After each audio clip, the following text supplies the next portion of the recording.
ito pag in-start mong makina nito,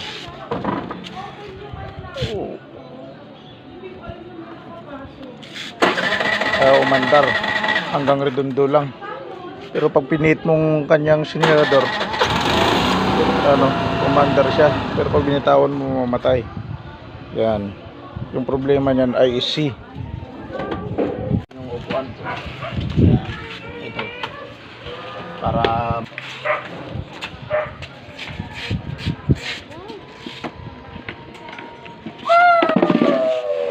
natin yung upuan.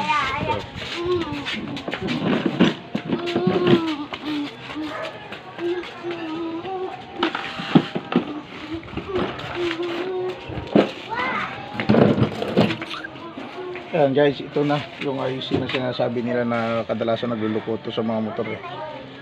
Ito, babaklasin natin to, tapos i-adjust. Ito, gagamit lang kayo ng Phillips screw na maliit kasi pag mahaba babangga na yan dito eh. Kaya dapat ganito lang.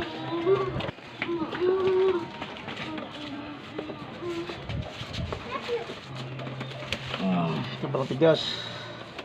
Yun, natanggal na natin.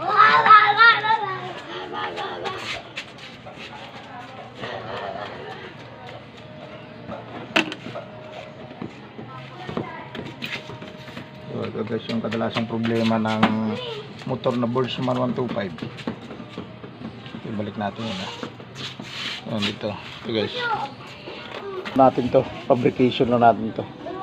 Ito, ganito gawin nyo guys. Magputol kayo ng ganito kaliit para hindi na magluko yung IC nyo. Tapos lalagay nyo dito sa butas. Ito, pakita ko sa inyo paano ilagay. Ito guys yung pinutol natin na galing sa antena ng radyo, no. Yan, ilagay natin dito. Yan, parang stopper yan ng ng sa kanyang IC para hindi na maglukoto, hindi na mag-atras hanggang likod. Yan, tapos ipasok natin to guys. Ito na yung nilagay natin. So, yan, maliit lang. Tapos sagad natin to hanggang dumikit dun sa stopper na ginawa natin. Pasok na natin to ang IC.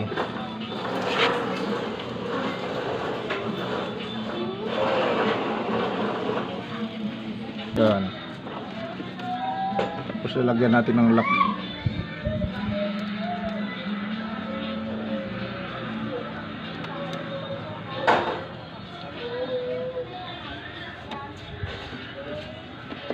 Tapos gamitan natin ulit ng Phillips screw para higpitan.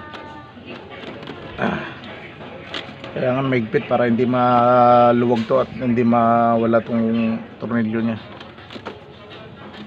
Kaya maigpit na. Ngayon titesting natin yung motor kung bumalik na sa dating minor nya. So guys, tingnan nyo.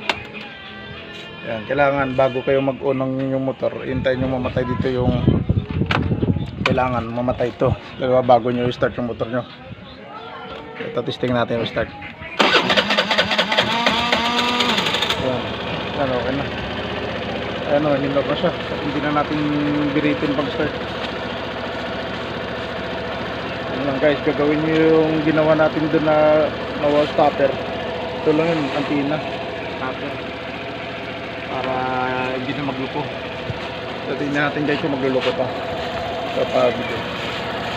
So pinatay ko, tapos on, patay, on, patay, on. Yan, kadalasan kasi pagka hindi baguhan yung mga driver ng Boltzmann, pagka on susi tapos pinatay nila, tapos on patay, kaya doon nagluko yung IEC nya. Ngayon subukan natin kung hindi na magluko. So hindi na, one click na lang, start na agad. So guys, yung pinaka gagawin dyan para hindi nyo napalitan ng manual IEC Boltzmann nyo, diskarte lang natin yan guys. Salamat.